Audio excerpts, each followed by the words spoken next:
to ask, how did you go about getting funding, and what sort of approach worked best for you?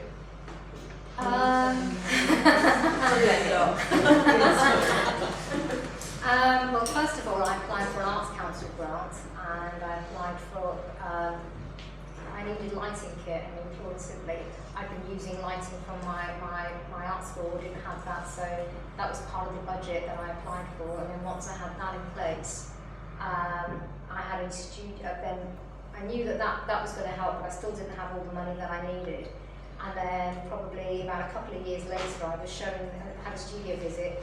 I showed somebody from Nazarene, a book publisher, the work and said, this is on the back burner till I can get the rest of the funding I need. And then she said to me that we work with an organisation in New York that advances money to photographers to make a body of work in return for getting the 7 prints, provided the work fits in with their mission statement. So she made that happen, and so I got another chunk of money, and then again, it still wasn't enough money, and then I got nominated for a fellowship at the National Media Museum, the Bradford Fellowship, and that was another, and that was something where I was shortlisted down to 4 photographers, and I thought, I'm going to bust my butt on this presentation, because I know it's really nice to have a show and all these other things, but I just thought all I want is the money to make the work, so I just thought I'm just going to go in, and I just don't feel like I've left anything uncovered in this. And so I just worked my ass off, stupid silly, on this presentation. And then the next day I got a phone call to say,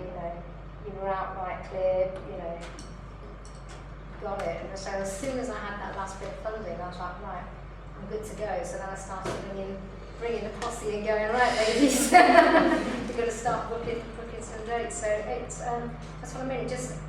It's really funny, but I never felt at any point despondent about not getting the money. I just felt really confident in a way that I sometimes think that's really stupid to think. I mean, it was an incredibly expensive amount of it's an expensive project to make you think that you're hiring people to work on this. I'm having to get hire props. I'm having, most of the outfits were made by a dressmaker.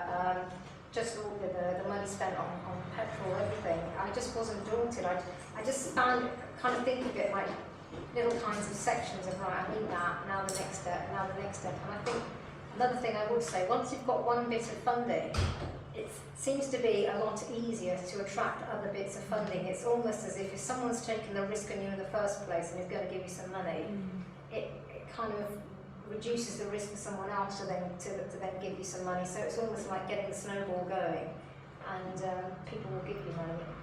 I would say as well, I think if I was trying to do flora now, I don't think I would get the money that I got doing this several years ago. I think the way things have gone with the economy, the Arts Council is in complete turmoil with funding.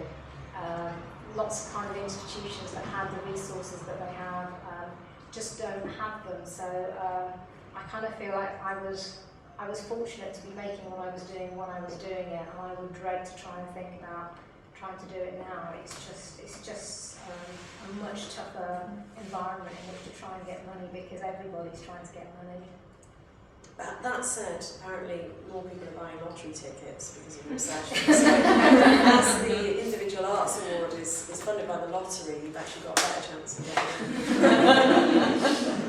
Can I ask Neeta, what you felt the sort of collaborations brought your practice sort of in unexpected ways, and how made your practice develop in this body of work? I think I wanted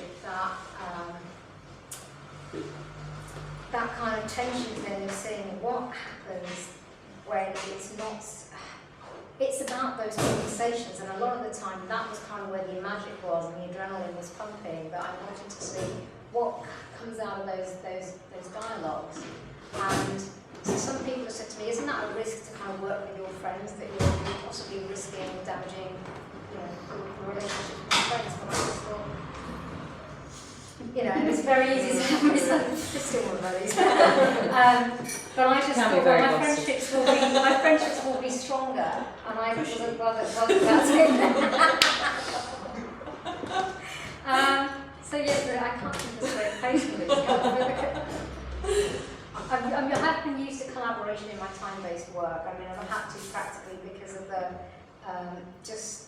just the scale of these things and the resources required. So I'm not new to the collaborative element being in my work, and it's just one of the ways that I work, and I just wanted to see what could happen, what kind of an image could be created where it's not one person's vision, and I really felt strongly about that. I didn't want it to be something where it's my overriding, that I'm dominating it, or that my friends are. And there were a couple of instances where friends of mine did turn into divas, and it was the danger of it becoming Not in the reverse. No, turning into a diva. But they, I mean, one of my friends actually sent me an email saying, if you don't make me look sensuous and seductive in my portrait, it's going to break my heart. And I thought, no pressure there, then, drop your boundaries and, plug that on me. But as I say, nobody in this room. But and that was really good. It's that kind of sparring. It's that kind of how much will somebody let their guard down with me and just say, look, I feel really sensitive about this part of me.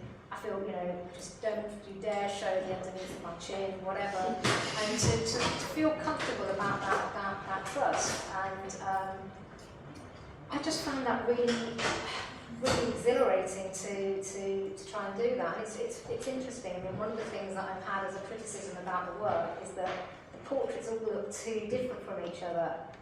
And I consider that a success, because I think if they had looked too similar, then that would have been something where I feel that my aesthetic considerations would have dominated, and I really didn't want to do that as much as I possibly could.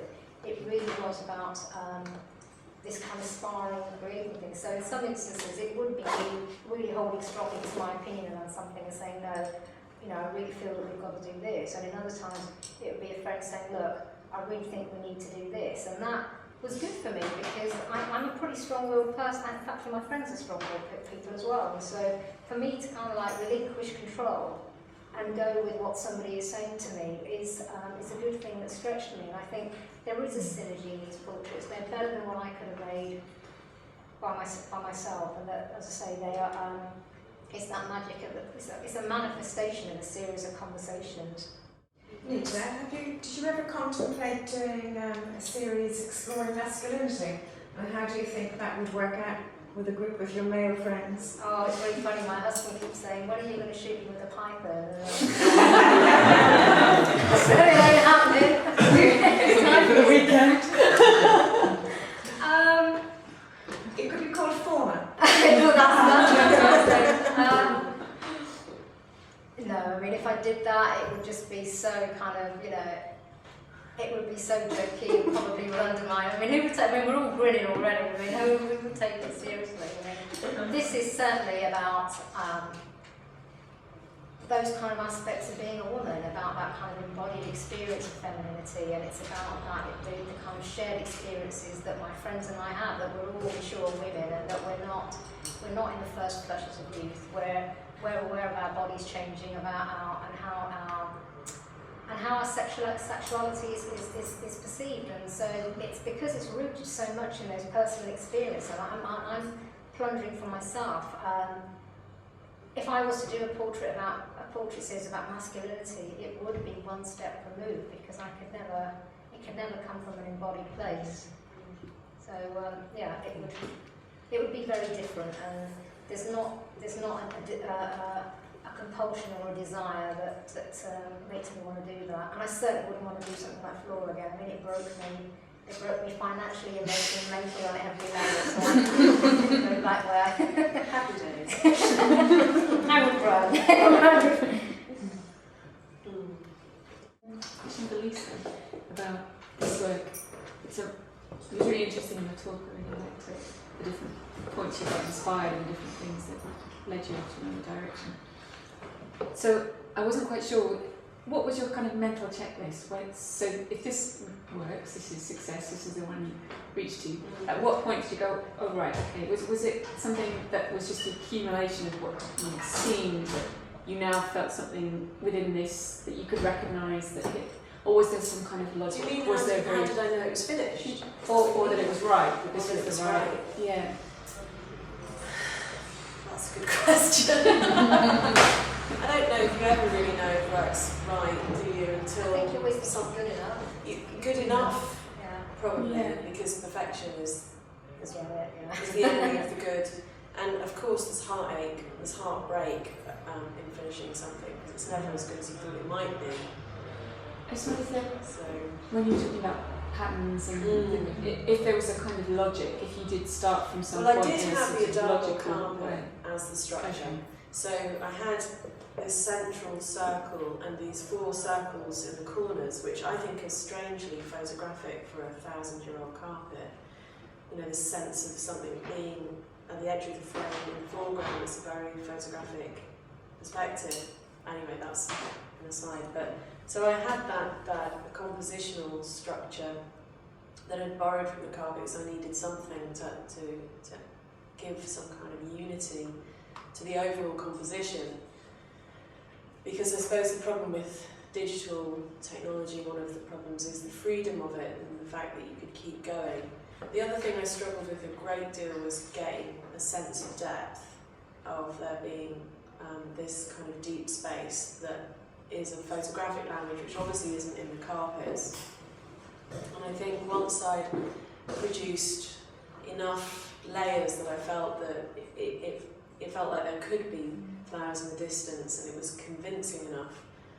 And I probably really laboured over it far too much, actually, when I think about it.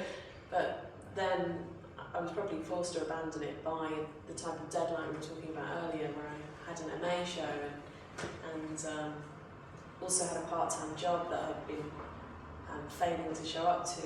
And so various constraints started to push the work towards being finished. So as a result, I didn't really finish the outside as much as I would have liked to have done. I would like to have put a heavily decorated border on it.